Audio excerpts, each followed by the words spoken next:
There are three world-class cinema lens manufacturers. They are Panavision Chicago, USA, Zeiss Oberkochen, Germany, and Cooke, Leicester, UK. Cooke have been manufacturing lenses since 1894. Cooke lenses have been used for some of the most demanding filming situations. These are just some of the famous films where they have been used.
Cooke offer factory tours to select groups, and Nuneaton movie makers were honoured to be offered a tour of the factory by the CEO, Mr. Robert Howard. There are 12 major steps in lens manufacture, and Nuneaton movie makers were shown all of them. If you look at that, this is a big piece of glass comparatively for us. We do bigger, but these are relatively big. And if you think about those, but you know, there's whatever, 5 in a tray. We'll typically do a batch of maybe 20 of these. And we might do, you know, one batch of those every couple of months, or 3 months, or whatever, depending on the demand for the particular focal length.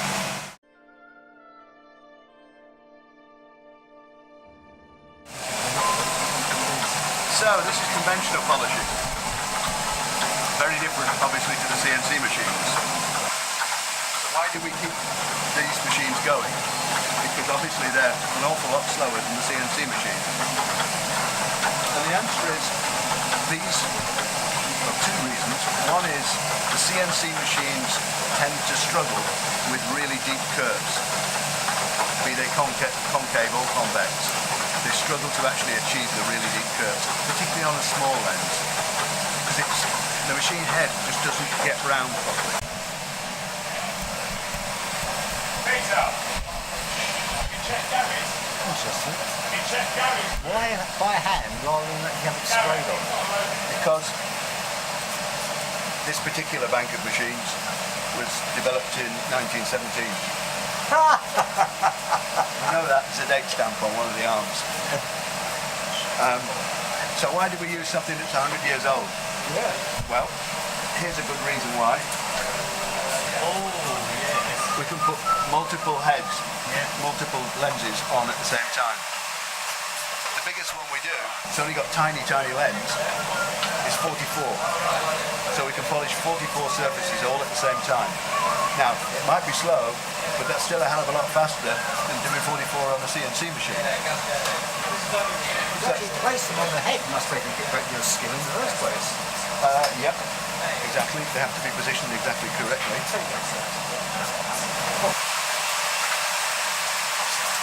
So how do we make them, how do we put them on that head?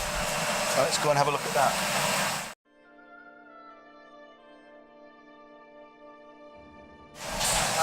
One of the things about these things is you've got to hold that piece of glass very, very still, steady, and hold it quite well, because the polishing head's going over the top and it's moving like that. And the last thing you want is any movement on the lens. So the way we stick them on is with pitch. When you warm it up, it's liquid, and when you get it down to room temperature, it solidifies. But the other thing that's great about pitch is when you put it onto a metal head, polishing head like that, it sticks on there really well.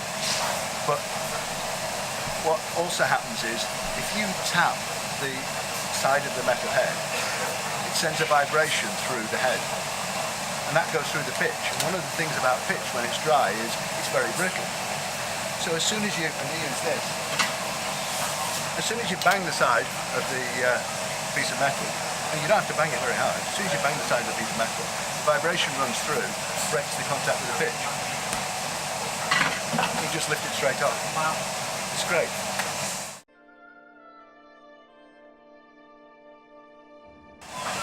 Okay.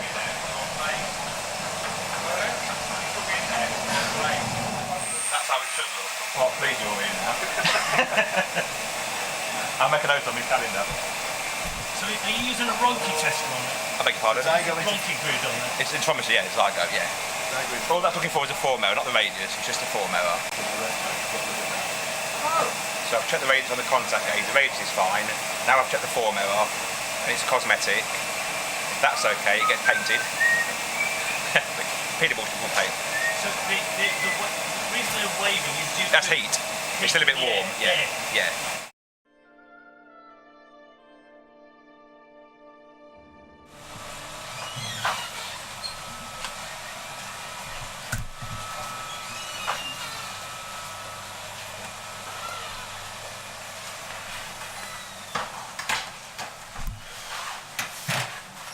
This is the coating area.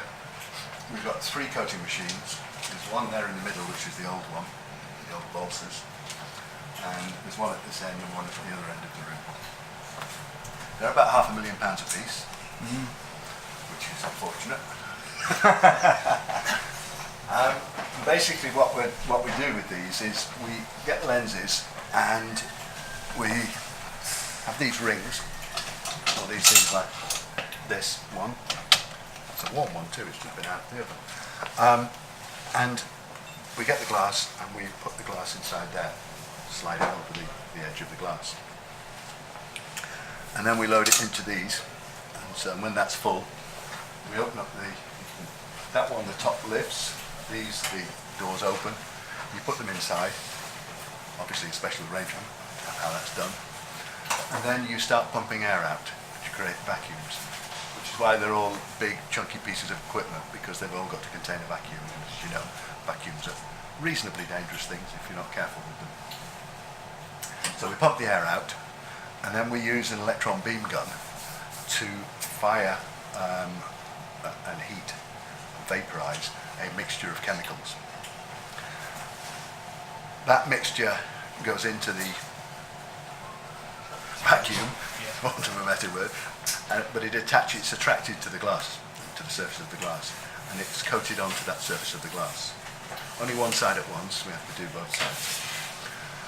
One of the things that we do, which is fairly unique, is we actually are able to vary, it's not fairly unique, it is unique to the best of our knowledge, we're actually able to vary the composition of the chemicals. So what happens is at the start of the process, the composition is only one to be an anti-reflective coating. and the majority of the coating is an anti-reflective coating.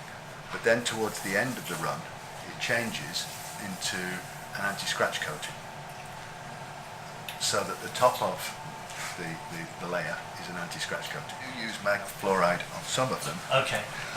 but that, funnily enough, tends to be used in order to create what most people don't want, which is flares. We put mag fluoride coating on to our anamorphic SF set, as we call it. Anamorphic's one of the things that people seem to like is blue flare that you can get on an anamorphic lens. And we, when we created our anamorphic range, deliberately left in that as a desirable artifact. What then happened was people came to us and said, they're great, but we'd like even more flare. So we started putting mag fluoride coatings onto certain elements of the glass to give even more flare. Yeah. And then basically all you need to do is point the lens at any light source and you're going to go whoosh. Comes here for final edging. And what we're doing is not just putting a straight edge on the side of the thing. We're producing an edging profile depending on how the lens is going, or the glass element is going to be held within inside the lens. But the other thing that we can do with this is we spent a lot of time grinding and polishing. And by getting the right curve, what we've done is we've created an optical centre of the lens. What we can do now is nothing in engineering is ever precise. It's just how well you can measure it. So there's no such thing as 1 centimetre. If you can go to enough decimal places, it's 0.9999 something, or it's 1.0 something something. And that's the way it is. And the same is true with this. So we've created an optical centre, and what we do now is we look to where that optical centre is, and we can actually move the physical centre to exactly the optical centre, or it's near exactly the objective. Right, basically, what we're doing, we're picking the optical truth off the lens. Basically, we get a reflection off the polished surface, and as I'm doing this, I slowly pull the lens down until it is running absolutely optically true.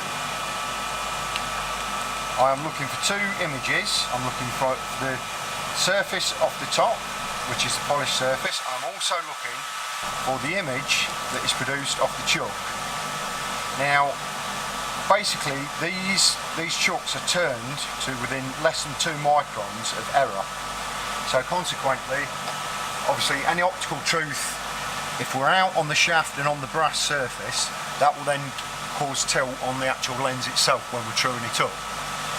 So, everything has to be nice and clean before we actually carry out any sort of work that we do.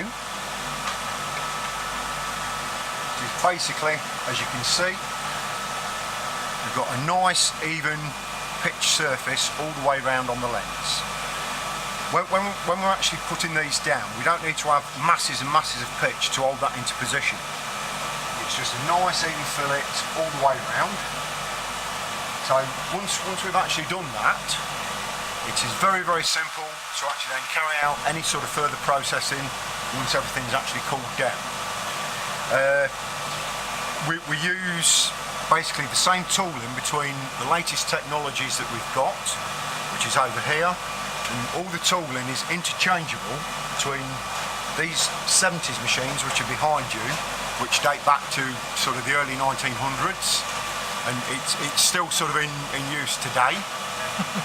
And and it is still a fantastic piece of equipment. So we can actually interchange the tooling from that onto the latest CNC, as well as the conventional cylindrical grinding machines. Paul, which gives the best finish? These, absolutely by far. So this is where we do blacking. And basically, all that happens is we put the lens on here. It's a vacuum chuck. We cover the lens up with various different things to cover the top of the lens, and then we use the spray gun to rotate it and spray all the way around. Doesn't sound much, but that's a terribly skilled job, because having done all that work of trying to get the optical centre correct and all the rest of it, if you put more spray on one side than you do on the other, you've just changed everything and ruined it. So it does actually take an awful lot of skill to achieve.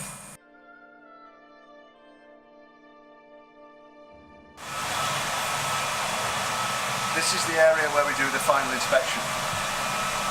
So we've got various measuring machines in there, but we've also got inspection booths. Every piece of glass that we produce will go through final inspection in here. And a reasonable amount will be rejected at this stage, even having gone through everything else. For whatever error, it could be all sorts of different errors, but particularly cosmetics. This machine in the middle of here, with the guy working at it, that's a CMM machine, a coordinate measuring machine. As I said, we don't make our own metalwork. What we do is check what our suppliers are doing. We've got some very, very critical references within all of our metal. Different bits, obviously, but there are very critical measurements in there.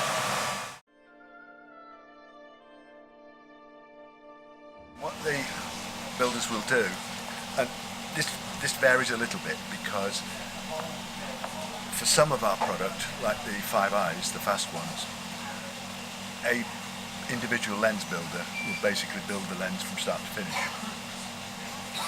With other of our products, some people will build the inners, some people will build the outers, and some people will put the inners into outers.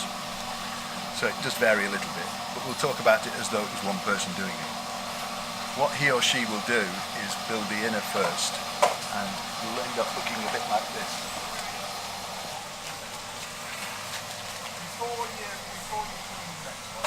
So there's an inner, completely built.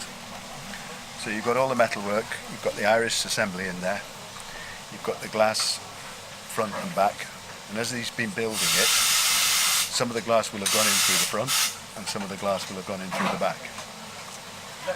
Obviously the bigger stuff goes in at the front, ideally. You try upstairs, you've got optical engineering, mechanical engineering.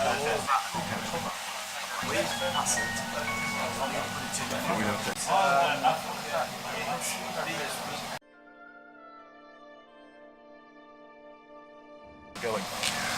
Anyway, once we've done that, we've got the eye system in there and all the rest of it.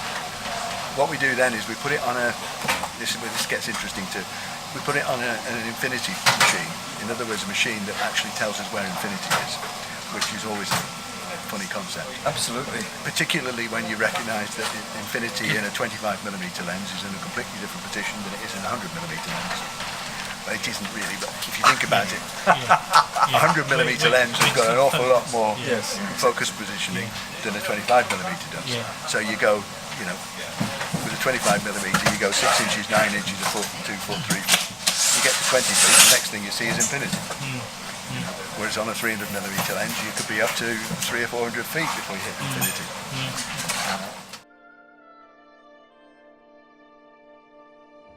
So the plastic one is still being done on a mechanical engraver. But all of our other engraving now is done on these machines, which are laser engravers. Because the problem with a mechanical engraver is it's using a little tiny cutting tool to cut in.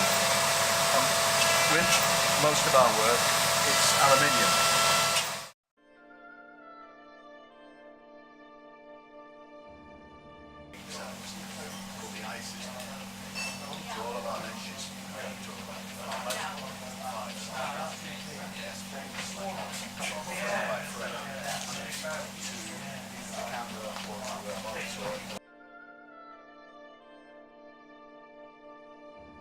There's nothing like that in the rest of the world. How often would you sell one of those? Once every 6 months? Well, we only just launched it, so there's only one in the world at the moment, which is our prototype. But we have orders for 2 years' worth of production already. Someday you'll understand that. Now. He's looking at you, kid.